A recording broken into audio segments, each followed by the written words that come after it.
Test 3. This is the IELTS listening test. You will hear a number of different recordings, and you will have to answer questions on what you hear.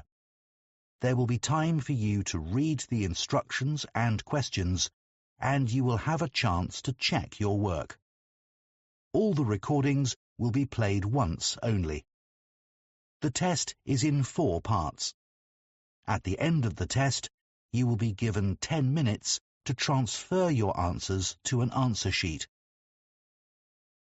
Now turn to Part 1.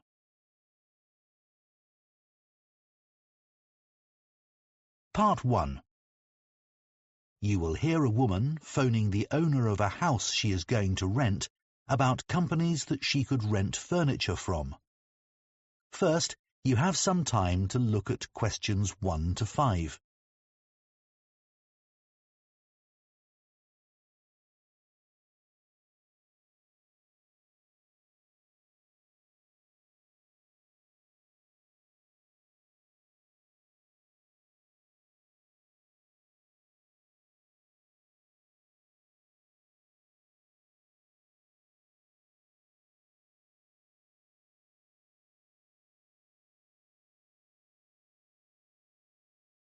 Now listen carefully and answer questions 1 to 5.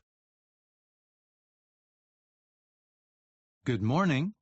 Hi, this is Shelley Meyer. I'm renting your house on Archwood Avenue. I'm due to move in next week. Oh, yes. Hello, Ms. Meyer. What can I do for you? When I viewed the house, I told you I'll most probably need to rent some furniture, at least until I know whether my temporary work contract is going to be made permanent. Yes, of course, I remember. And I said I could give you some information about furniture rental companies in the city. That's right. Well, the biggest company is called Peak Rentals. I've recommended them to other people and have always heard positive reports about them. Could you give me an idea of their costs? Sure. I actually have one of their brochures here. It says the monthly price per room starts at $105 and goes up to $239.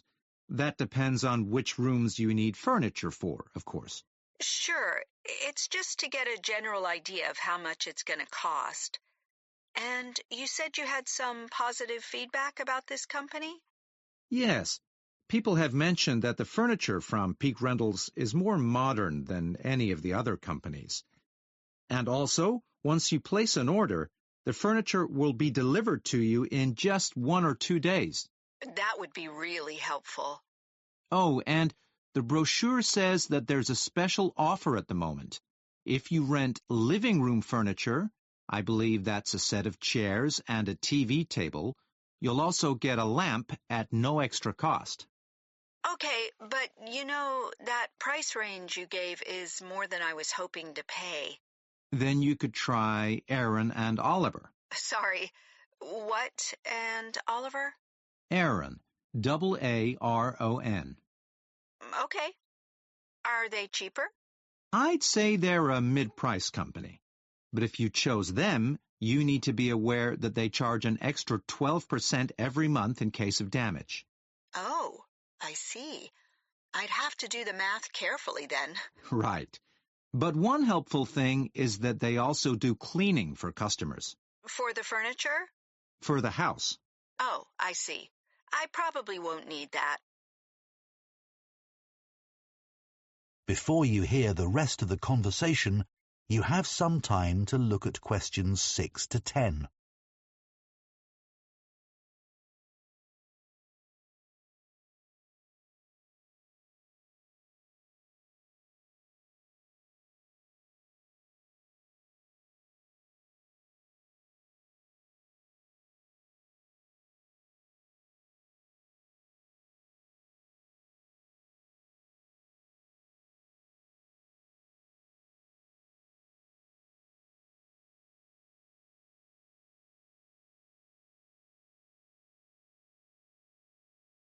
Now listen and answer questions 6 to 10. There's another company called Larch Furniture. It's quite new, and it has the lowest prices in town. That's for both furniture and also electronic equipment. Well, that would be good.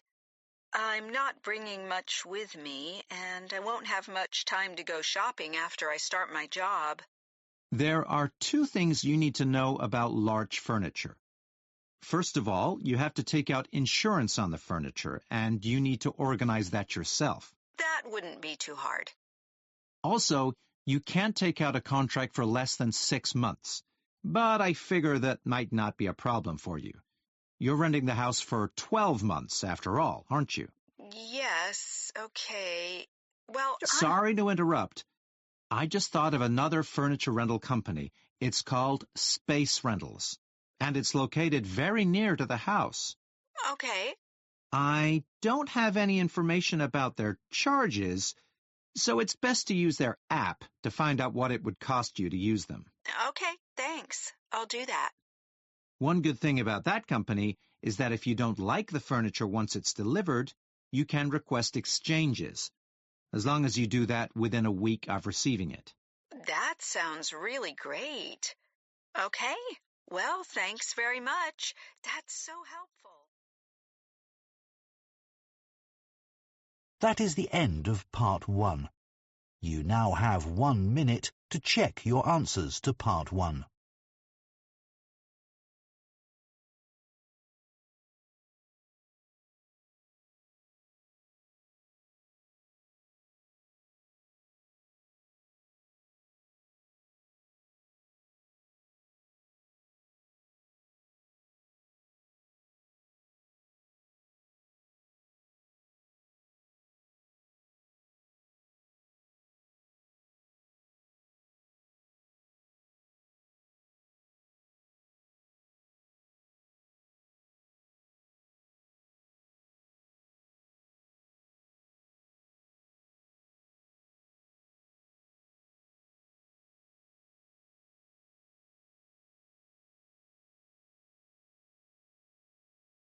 Part 2.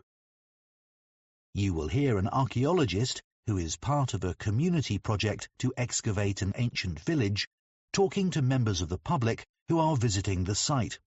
First, you have some time to look at questions 11 to 16.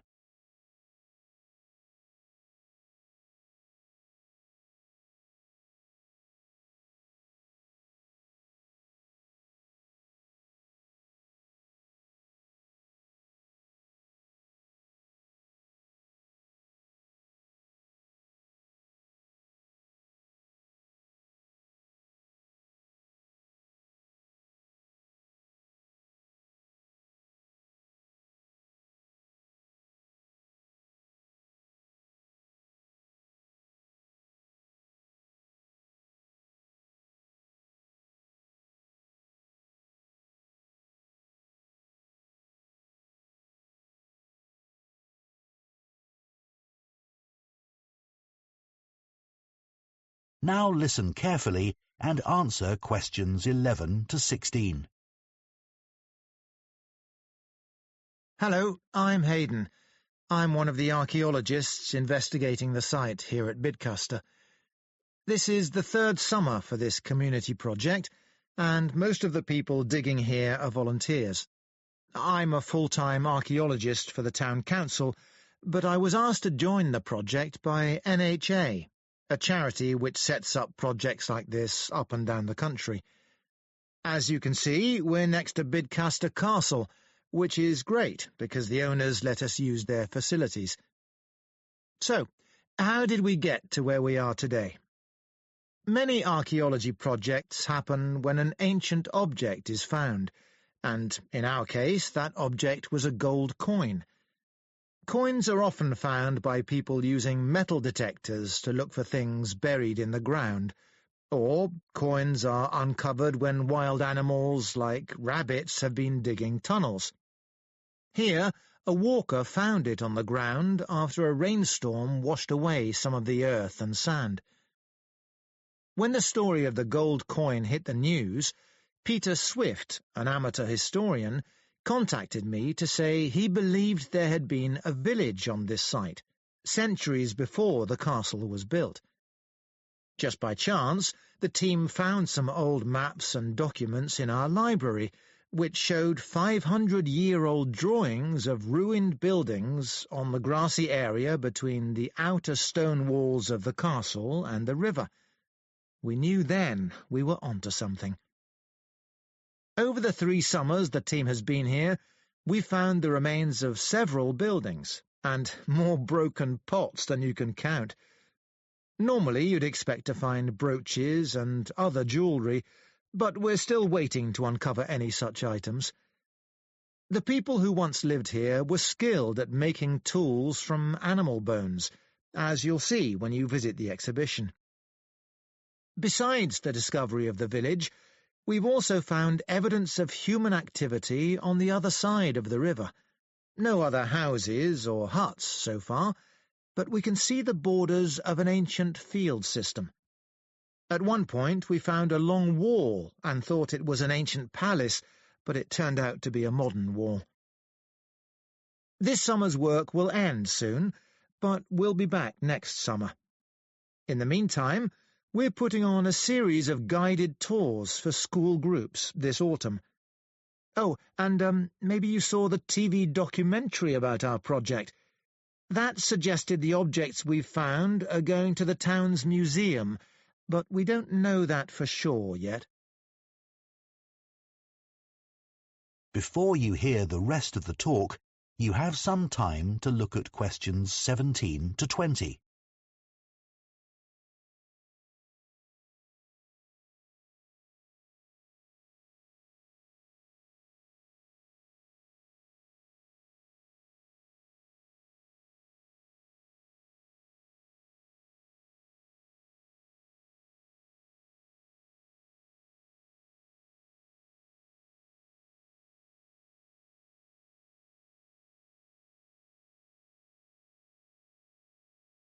Now listen and answer questions 17 to 20.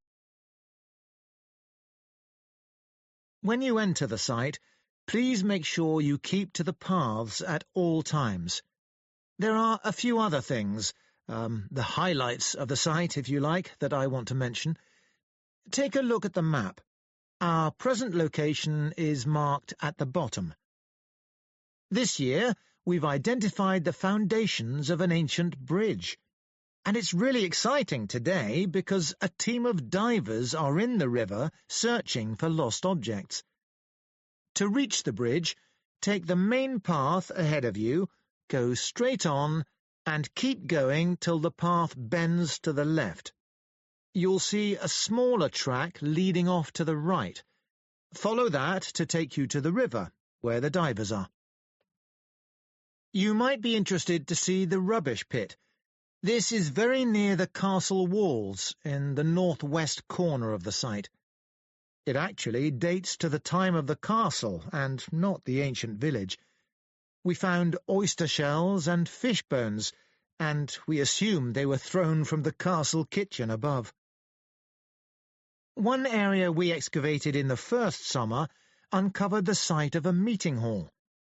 We knew it was an important building because it had 2 rows of post holes, deep enough to support a large roof. It's the largest structure in the central area of the site, next to the current excavation area. Last year we discovered a fish pond in the ancient village. Normally these were beside a river. The pond here is further away, but it's possible the river has moved slightly. Anyway, to get there from here, you turn right at the first information board you come to and follow the path into the trees. Before you come out of the trees, you'll see it on your right. If you reach the river, you've gone too far. So, does anyone have... That is the end of part 2. You now have 30 seconds to check your answers to part 2.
Part 3. You will hear two theatre studies students, Maya and Finn, discussing their project on theatre programmes. First, you have some time to look at questions 21 to 26.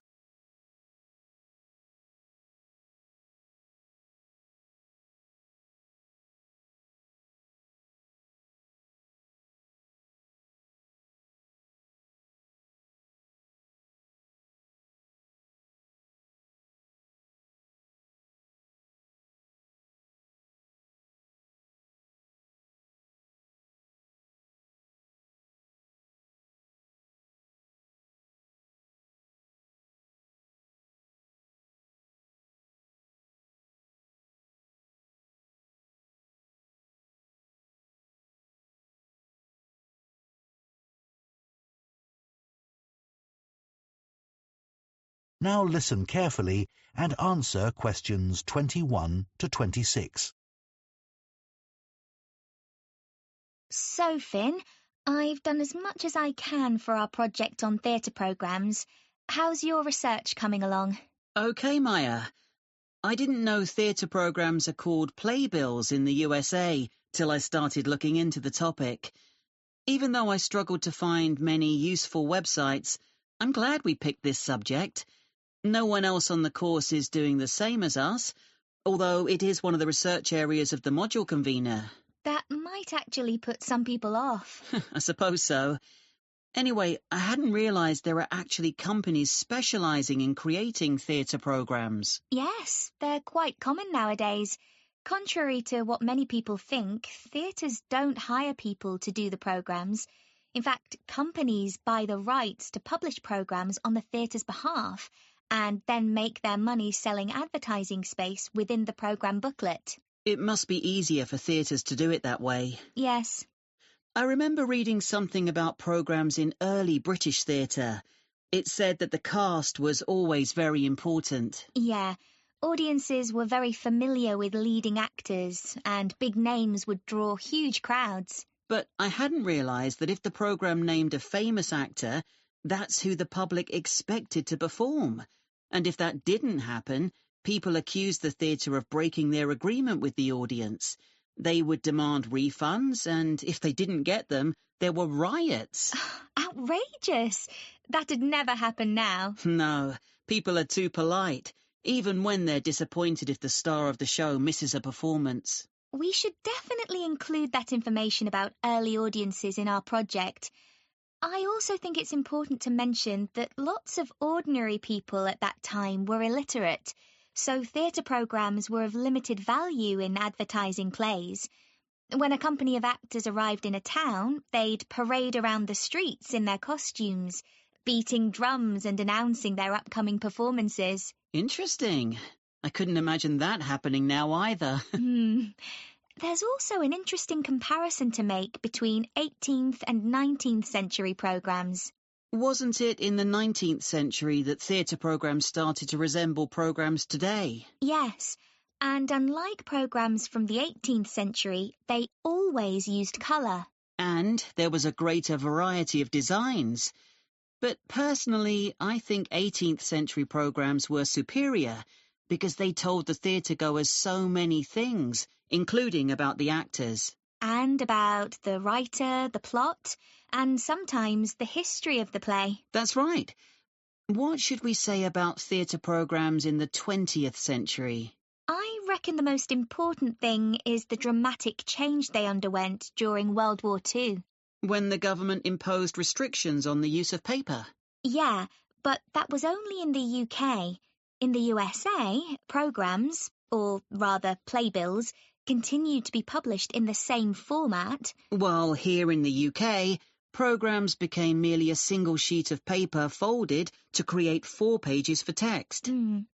What I don't really get is that after the war, they didn't go back to being more than one sheet or change in any way for over 25 years. I know there were paper shortages after the war, but only for 5 or 10 years. Strange. Before you hear the rest of the discussion, you have some time to look at questions 27 to 30.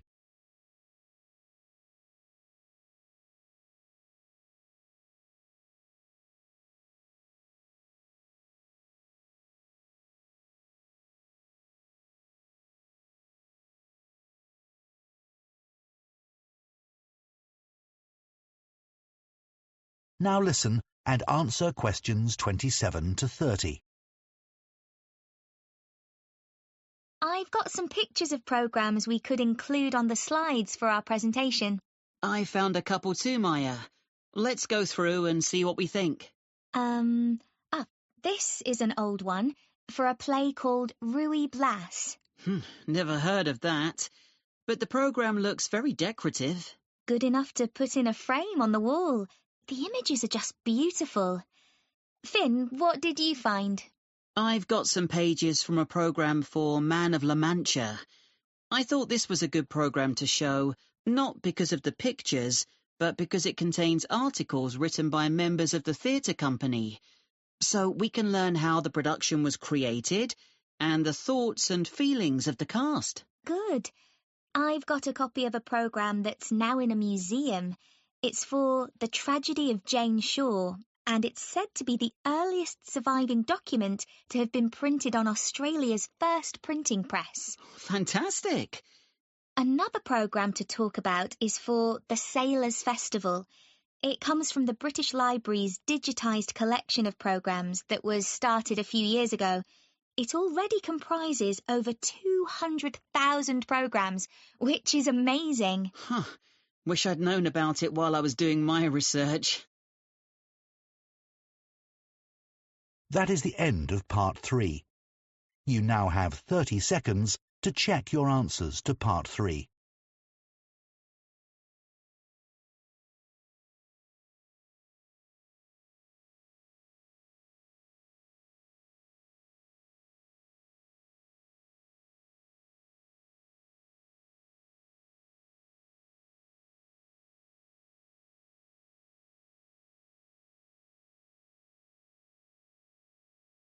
Part 4.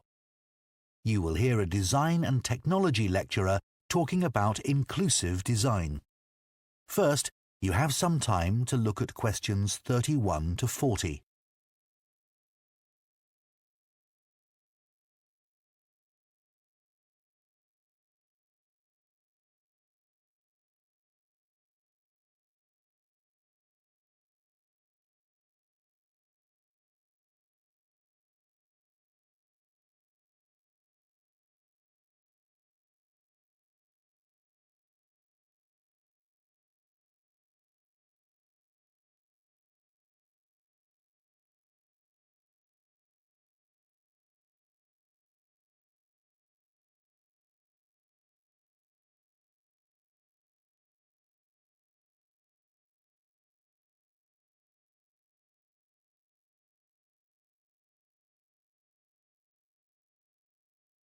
Now listen carefully and answer questions 31 to 40.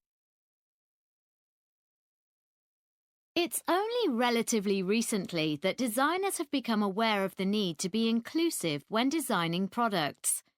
But what does that mean exactly? Well, it simply means designing products that span economic, social and cultural barriers. It means making sure products are accessible, so that as many different types of people as possible can use them without any type of adaptation having to be made to the original design. Inclusive design is often linked with universal design, although they are not quite the same thing. Universal design aims to make products that work for everyone, and that includes considering the needs of people who have cognitive difficulties, which can present quite a challenge. Today, examples of successful inclusive design can be seen all around us. In workplaces, it is common to see desks which can be adjusted to suit people of different heights, or for wheelchair users. This still isn't always the case, however, and is one reason why office workers often suffer from back or neck problems. You'll find another example in the public toilets of countless hotels, airports and offices. Taps that you activate by sensor require no pressing or twisting movements. These are not only more hygienic, they're also easier for people with dexterity or mobility issues. The tech industry has been criticised in the past for focusing too much on young consumers, But this is changing. Many products are now designed with the elderly in mind.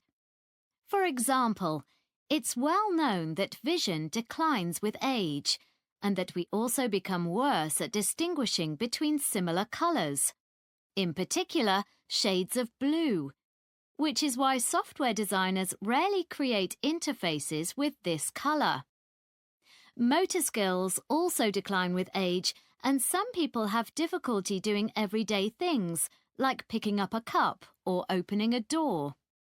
This can also affect their ability to use a mouse or keyboard. So voice access is now a routine way of making commands.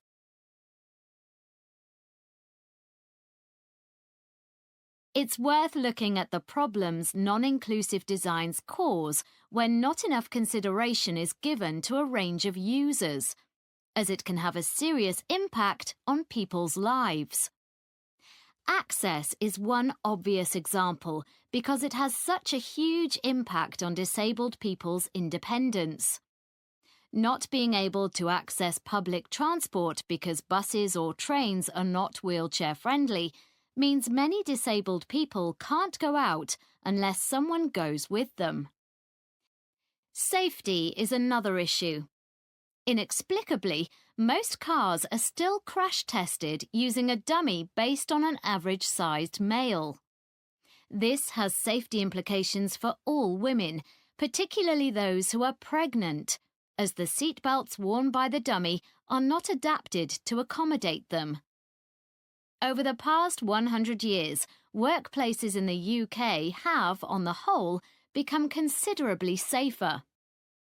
Employers are legally required to provide well-maintained personal protective equipment, or PPE, anything from goggles to full bodysuits, to workers who need it free of charge. But most PPE is designed to fit men. A recent report found that employers often think that when it comes to female workers, all they need to do to comply with this legal requirement is to buy jackets, for example, designed for a small man.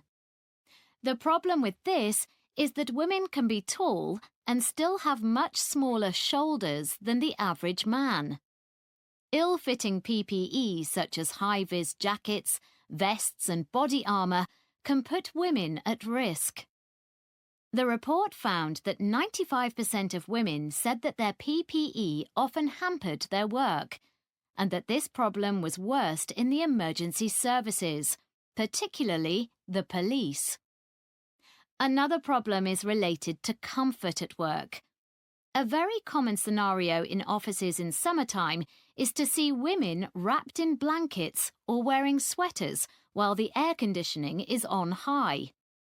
Meanwhile, the men are in shorts and t-shirts. This is due to differences in metabolic rates for men and women. There is a standard setting for air conditioning to be at a temperature of 21 degrees, designed to suit men, and in most modern offices, it's not possible to turn the air conditioning up or down. This means that many offices which mainly employ women are wasting energy by having the air conditioning set too high. As you can see from the examples I've just mentioned, there are serious consequences for designs which don't consider the needs of all users.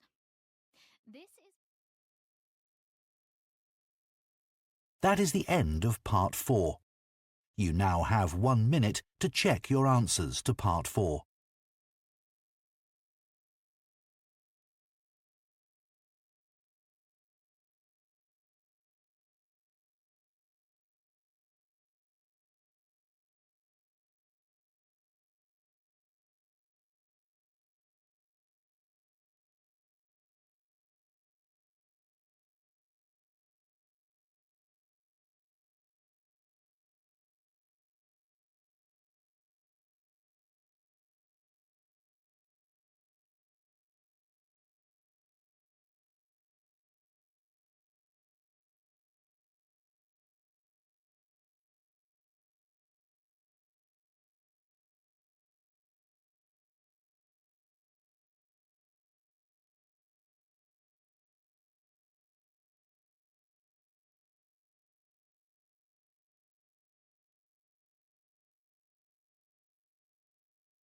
That is the end of the listening test. In the IELTS test, you would now have 10 minutes to transfer your answers to the listening answer sheet.